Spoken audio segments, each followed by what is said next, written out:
Hi, welcome to Law for Doctors, where industry insiders share best practices and tips for healthcare providers. My name is Leland Faux. I'm an attorney with Law for Doctors, and I like to talk about the law. I have with me today Mike Hepner. He is the Business Development Manager for American Credit Exchange. He's also on the board of the HFMA, the Healthcare Financial Management Association here in Vegas. Mike, thanks for joining us today. Thanks for having me, Leland. Yeah, no problem. So how long have you been in the Valley here in Vegas?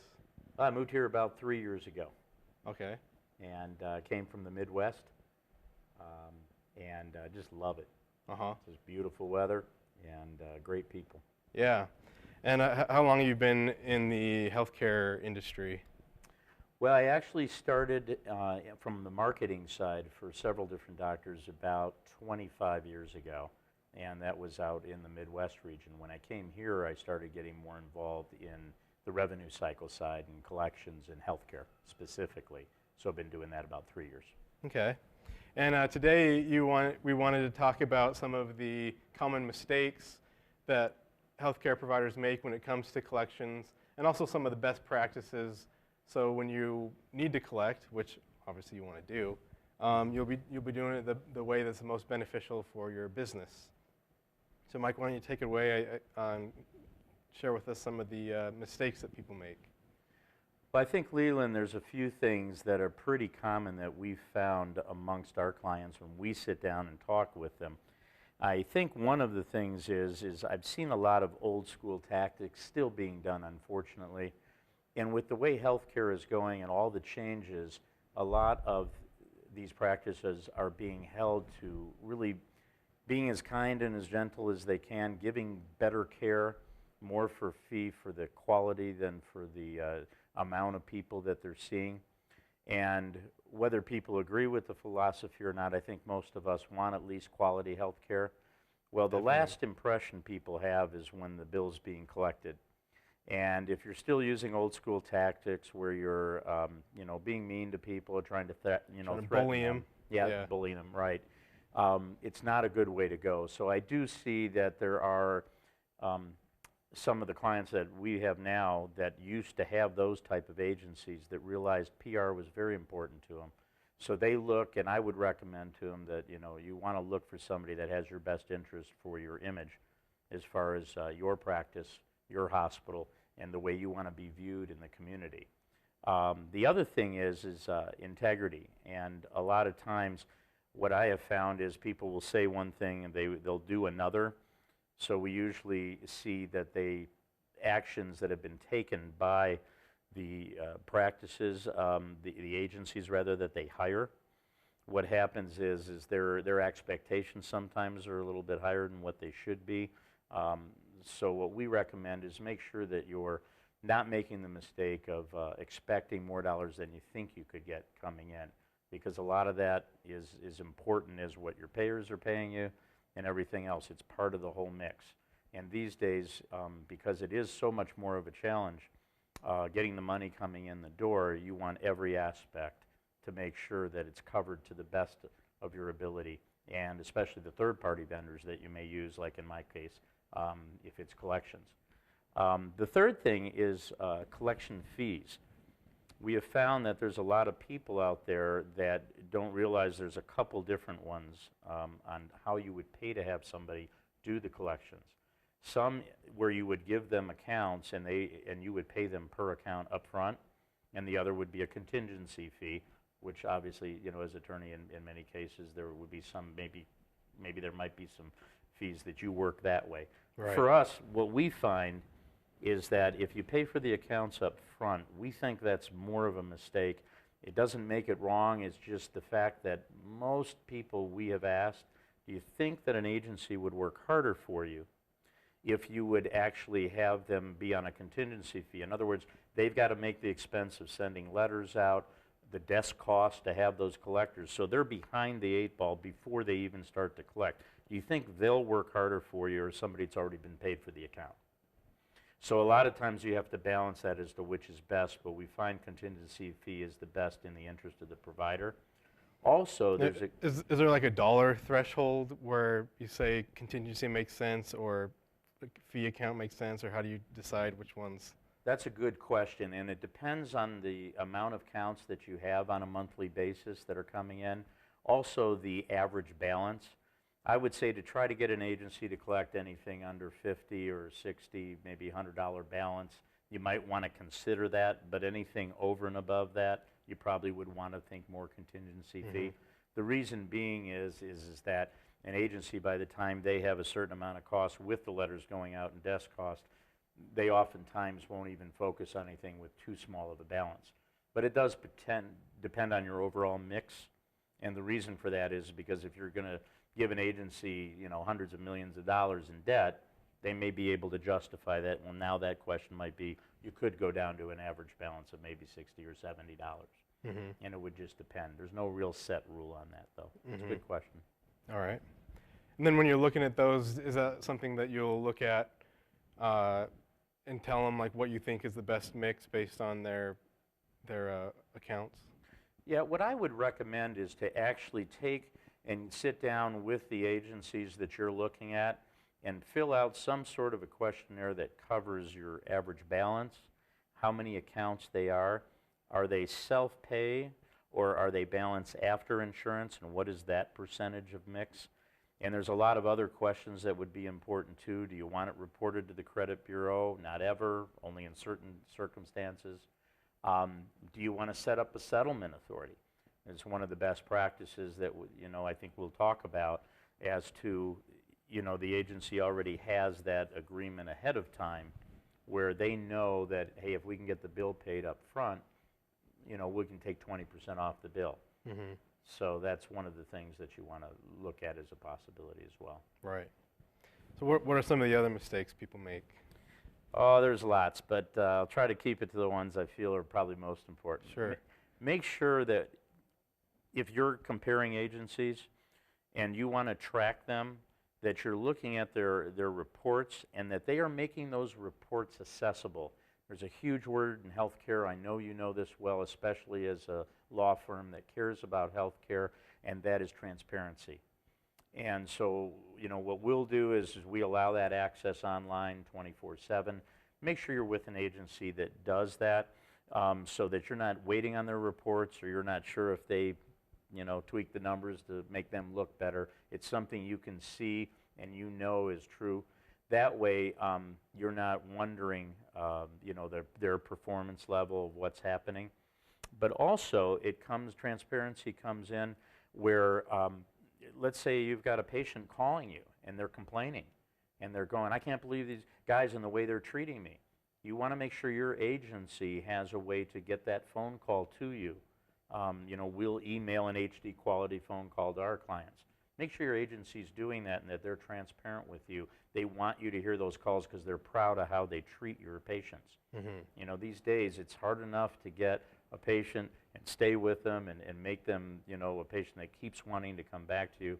Hopefully not, but when they're sick, that they would come back to you. That you don't need the PR aspect getting in the way because they had to go to collections. Because, bad things do happen to good people. You want an agency that understands that, respects that. You can use the Better Business Bureau to, check, see what their rating is. You can ask them questions that can determine how they are as people and how they run their company. They should be willing to even open up your doors and be able to meet some of the collectors. Obviously, because of HIPAA laws, you want to be very careful. There's certain things you can't hear, but when it comes to your patients, make sure that you're tracking that and maybe even spot checking them as well. Yeah, and a lot of what I'm hearing, I guess, in these mistakes comes to me, if I were to boil it down into a message, is that you really need to think of your collection agency as an appendage of your organization. They're the people that are going to have a contact with your patients, and you need to understand how that contact is being made and what's the benefit to you, and make sure that they're taking as good a care of your patients as they can, keeping in mind that they're trying to get the money from them, because you take off a patient and then that's where they start looking for their own attorney to make it so they don't have to pay the bill anymore. Yeah, that's right, exactly. So and that's the last thing you want to see exactly. happen. And I know people have asked us too, well, can you do things legally? Will you do that? We think, And I'm glad you brought up the fact that it's really about, I'll use another word, just that partnership. They've got to be part of your team. They really shouldn't be, even though they are a third-party vendor, you want to have that feeling, you want to have the results, the proof, the continued relationship where you look at them and you just know they have your back, they're working together with you. One of the mistakes I see people put up with is agencies they've had for a long time, and what happens is they don't return phone calls, they don't email back, they don't have policies that say, hey, in 24 hours or an hour, we'll be back with you to let you know what the answer is that you're looking for. Because your business, one person, can tell a lot more people, you know, if you screw up. And you want to know that that agency has your back, not just for the PR aspect, but for how they look at your business and done in the future. People know that they owe the bill. Right. If people aren't going to pay, they're not going to pay. Right. But the ones that are just going through things, you want an agency that thinks like they are your employee. And so that's something that it's a good point, Leland, and something that more should do that. So it's a mistake, but you can make it right if you pick the right agency or agencies. Yeah. And maybe we can move on now to best practices. Mm-hmm. What are some of the best things people can do to make sure they're getting the right collection agency and putting in the right procedures in place? Well, the first thing I think kind of comes off of what I talked about first, and that, or just a moment ago, and that was this. You want to make sure that you sit down, meet the people that you're going to be dealing with at that agency. Not just the sales guy trying to talk you into using their services. You want to meet the president if you can. You want to meet the collections manager. You want to meet maybe even the person that's entering the data, because the collectors. You want to meet some of the people. You want to find out what kind of people that they are and that there is a good connection. Have your team sit down with them. If you're a smaller practice, you as the doctor might want to take a look at that as well. But at least your practice manager. Now, obviously, we deal a lot more with, the hospitals, the large physician groups. So with something like us, we may be dealing with the CFO, but also you've got your billing supervisor, your patient financial services director. You have the collectors that will also be dealing directly with some of your team, because there might need to be a question asked about a patient and what they're saying, what they're, just to maybe verify, a debt, and to make sure that everything's correct. To that end, one of the things that I would say is a best practice is you want to make sure that your internal collections group that's doing that first 3 or 4 months of trying to get the bill paid, or getting the insurance done, that they're not only good at their job as far as making sure that they get the money coming in, but that they take very good notes. And the reason is because even though they're not thinking that person's going to collections, if it does one day, you want an agency that actually reads those notes. And this is kind of goes into a second best practice, which is you want to put yourself in a position where if you take really good notes, that you also have an agency that will read the notes. Yeah, okay. Makes sense. Yeah. One of our clients that had just tried us first, which we do recommend sometimes is a good way to go, so you can compare agencies. Maybe you split the alphabet and just watch which ones perform better. Some places are big enough, they should keep 2 agencies, always keeps both honest.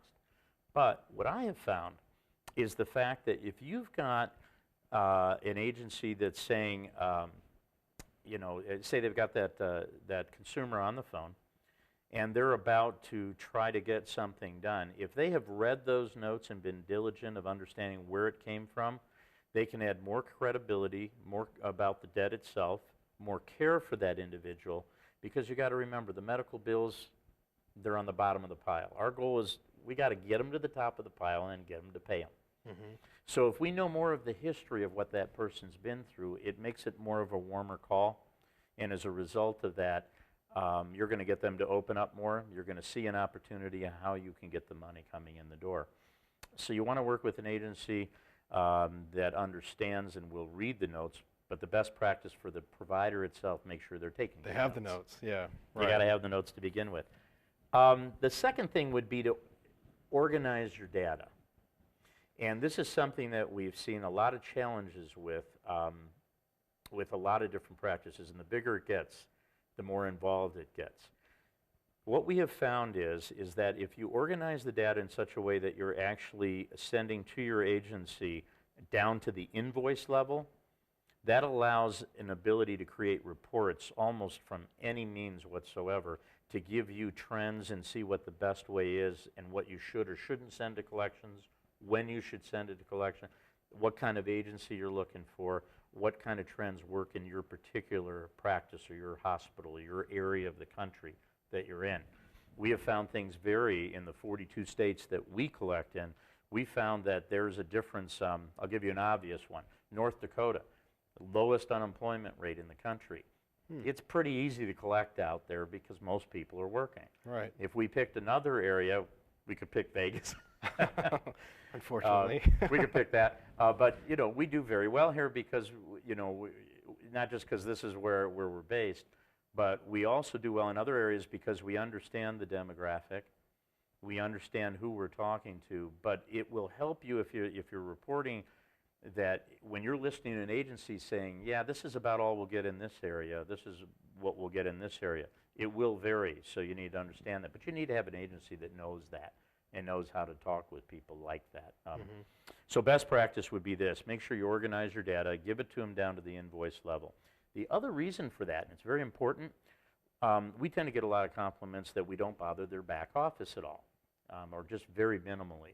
We hardly ever call, and that's because we make sure they take good notes, but that data is arranged in such a way that when we're looking at it, if we're reading all those notes, and we've got everything in our system, just like any other agency that's got this part of it together, then what happens is we don't have to call your office and bother your people. Do you have like a software that you put people on for the organization, or? Yeah, we actually use Latitude, if I'm allowed to mention a vendor sure, of ours, yeah, sure. right? One that sells to us. Latitude has worked very well for us. They're kind of an industry standard, one of a few that are out there. And with them, it allows us to have online access for our clients to come and check out any reports they want. It allows us, you know, it works well with the collectors. And we're always trying to improve and work on that and be part of their beta testing and tell them what they need to get better at. But it's been a good team. You know, we do that same thing with our vendors like we tell people when they look at, you know, hiring us.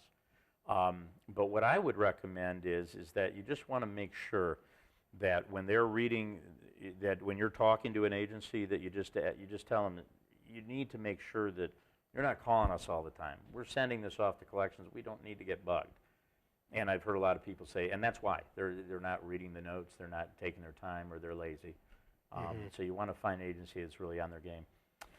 The other best practice is to make sure, and this is a hard thing to do, you want to make sure that you at least feel the relationship is good enough or has the potential that they won't work real hard for you for 3 or 4 months, 5, 6, and then that's about it.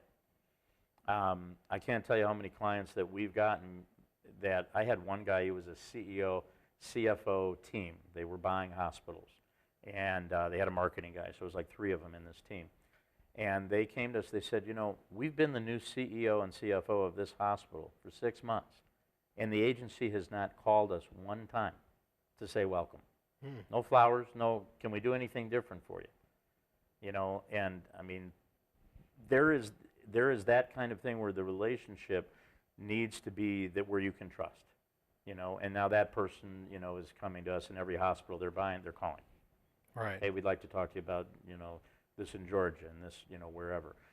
So the relationship's so important. And I don't think there's enough of that these days because it's all about business and the money coming in the door, and we know that's the bottom line.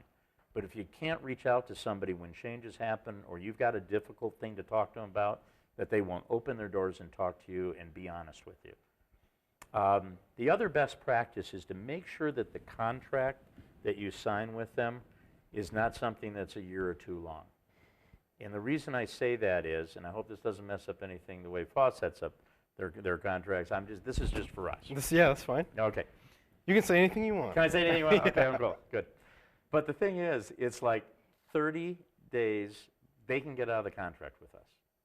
Now, selfishly, does that also protect us? Because we want to fire them? Because they're not everything they said? Yes.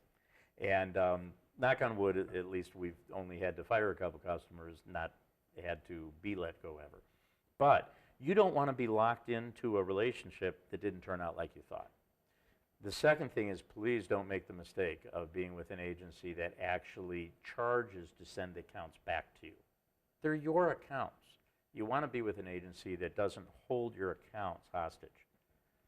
So it's very important, that you do that. Hey, if somebody's not happy with us, and they're not, it's just not working out, we want them to be able to say, hey, we're done, send our accounts back, and that's what we do. Thank you, sorry it didn't work out. Right, and on those lines, I've had cases where people are dealing with a biller. I haven't seen it with a collection agency, but where they need to get their records back, and kind of becomes a tug of war. They're just too slow to get what they want, or they do want to charge, to get their records together. So it is something important that I think people do need to look at to make sure that when they do terminate the relationship, if that happens, that they can get their stuff back, that they know how that's going to be handled. So it will make for a smooth transition. Yeah, very much so. I'm part of the HFMA. I'm on the board of directors. You mentioned Las Vegas is actually for the state of Nevada. And we just had HFMA ANI, which is their large, huge, I think we had 5,000 attendees. And it's everything from CEOs and CFOs of hospitals down, you got practice managers and IT, and just most of it all, though, geared around the financial part. And I think the one thing that I saw there, and I think this is kind of an overall, is that these are people that want to make a difference in healthcare. We're not waiting, if I can say so, for the government to make a difference. We've got to do it. Good people, and no, I didn't get paid for this, but really, seriously, good people like Law for Doctors and what you guys are doing, you're trying to make a positive difference. I'm involved with that organization, MGMA, HIMSS. There's a lot of great groups out there, ACHE, that you can get involved with. And as a provider, I think it's important so you can have a say-so, not just in Washington, but to your local people, and show that you do care, because I think it's up to us to make a difference and make a positive difference, because healthcare is complicated. Oh, yeah. And most of the people in the industry can't explain the bills. Right. So by the time it gets us on the collection side, right, we've got to help. Yeah. And so I think if we all do our part together, it really is what this country needs most, because there's, 65% of us in the baby boomer generation. We're going to need more health care than ever. There's not one of us that don't want that quality. Yeah, and I like what you say. It reminds me of when I first ever became interested in healthcare. Is what really attracted me to it was on the administration side, especially, as people would say, the people who are involved in healthcare on the administrative side, the doctors, they all go into healthcare because they want to make a difference, because they want to help people. And I feel like that has always been true, is that the people that get involved in healthcare are the types of people that want to be out there in the community, making a difference, helping. Yeah. So if I got anything out of our conversation today, it's that your relationships with people that you're dealing with, you need to take care of them. You need to make sure that you have them. And as an attorney, I always think, what happens if something goes bad? Like, if this contract goes bad, what happens? I should be the same thing with collections, with any of your relationships. If something goes bad with my organization, is my collection agency going to be there in the trenches with me to help me work it out, or are they going to hightail it out of there? So those relationships that you build are just so critical. Very true, very true. And I think that's why I said yes to this interview and to being part of what you're doing with Law for Doctors, because I knew that you cared about that. And I know it comes from personal things that have happened. And, I'm the same way. And I don't know any other way to make a difference in this country than take the responsibility on. Even though I can't help the world, but I can help my own area. I can encourage people. I can help motivate leaders that are in, it's not just about collections. It's about the entire healthcare industry. And if we all come together and do the best for the patient, and I know we all still need to make enough money to be able to enjoy our own lifestyles, but if we take care of the patient and do the right thing, we'll take care of ourselves. Yeah, agree 100%. Right. Well, I think we have some questions, so I'm going to turn it over to Sarah. She is our community liaison here at Law for Doctors. So Sarah, why don't you give us some of these questions, and we'll give it our best to answer them.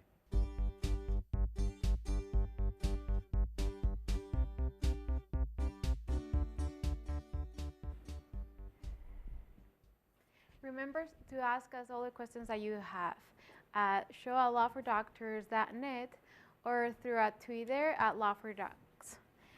Today we have a couple of questions about the topic of Illinois collections from Dr. McCube. And the first one is, most credit companies have a money-back policy for dissatisfaction with service. Can a patient ask the credit card company for money back if the treatment in question cause harm later? The idea of a credit card company giving money back for dissatisfaction when it comes to service, that can be handled through the credit card company. They would probably have, depending on their financial statement that they signed with that credit card company, probably can dispute it. However, it's more understood in the industry because I've never seen that happen with us.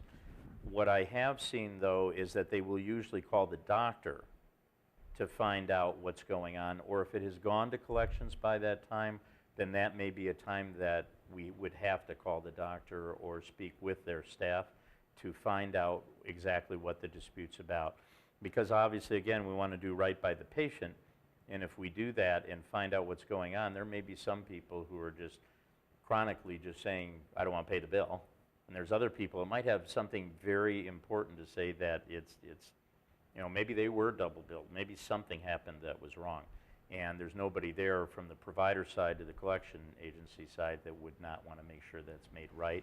But you would probably find that communication go better with your own staff. It would also give you a chance for the doctor that had this question, it would probably be a good chance for you to promote better PR and maybe make that patient more of a permanent patient of yours, somebody, obviously only when they got sick, but you know, somebody that would want to come back to you. Again, that's caring, and it's the way I would handle it over having the dispute happen with the credit card company. And we don't see that. Usually they'll go to the doctor anyways, or they'll ask us. Right, or they'll ask an attorney. I'll get calls, you know, a lot because we put on our website that we do health law, so people will see it, and they'll ask about, hey, my doctor charged me this, but I don't think you did a good job, blah blah blah. And so, like, I think, as you were saying, if someone does dispute a charge with a credit card company, basically what that would do is give you opportunity to look into the situation, see what happened, and you'll be working with your team of people to try and resolve and figure out what the issue is, because it may not be that there was improper care. It just may be they felt slighted for some reason or another, and you know, if you give it the personal touch, that you can smooth things out and figure how to work it out. Yeah, and what I try to tell people, Leland, and this is whether we're teaching our collectors what to do or anybody in a practice, if we're sitting down with our provider, ask questions, clarify what it is that's actually going on. Because a lot of times when people are disputing something, it's not just because they don't want to pay. They may really have a legitimate reason to ask. And if you just assume they're either trying to get out of the bill, or you just give it to them for no reason and say, oh, okay, we'll just adjust that off and make it easy, you may be missing the income, but you also may be hurting yourself PR-wise. So I always tell people, whether it's the provider or our collectors, ask them a question. Find out, well, why are you disputing? Why do you feel this isn't right? You know, and that kind of care now gets you a different type of answer based on what their answer is going to be. Yeah. So great advice. Yeah. Sarah, what else do we have? Well, we have another question also from the same doctor. When billing a patient, the doctor is reimbursed at lower rate than the bill rate. Is the patient obligated to pay the difference? You know, good question. And when you're talking about the billed rates, obviously this is a insurance patient, okay? So the insurance, obviously, in many cases, most of us know by now, let's say the doctor would charge $1,000 for a procedure. The insurance company says, well, we're only going to allow $750. You can't come back after that patient and say, well, you owe the extra $250. No, it's based on what the allowable is. Now, if they pay it in full, maybe it was a preventative procedure and this person's covered 100% on preventable, patient doesn't owe anything. If there's a deductible involved, but it's going to be based on the $750. And if they're going to pay $500 of it, then, and you have a $500 deductible that hasn't been used at all, you'll have an extra $250 that's going to be the patient responsibility. But you can't take the $750 and go back to the original billed price. That's not allowed. Right, yeah, you got Am to I charge. right on that, Leland? Yeah, I think I yeah, am. you got to charge your contracted rates. I mean, that's what Right. you agreed to do, so Exactly. kind of stuck with them. Right. All right, well, Sarah, I think that's all. Those are all the questions for today, the two. Yes, those are all the questions, but remember, next month, the topic is going to be medical tourism. So if you have any questions about medical tourism, please email us at shawlawfordoctors.net or tweet us at lawfordocs. Thanks. Great, yep, thanks everyone for joining our Law for Doctors episode today. Big thanks to Mike Hepner for coming out and sharing his expertise with us. Hope to see you next time.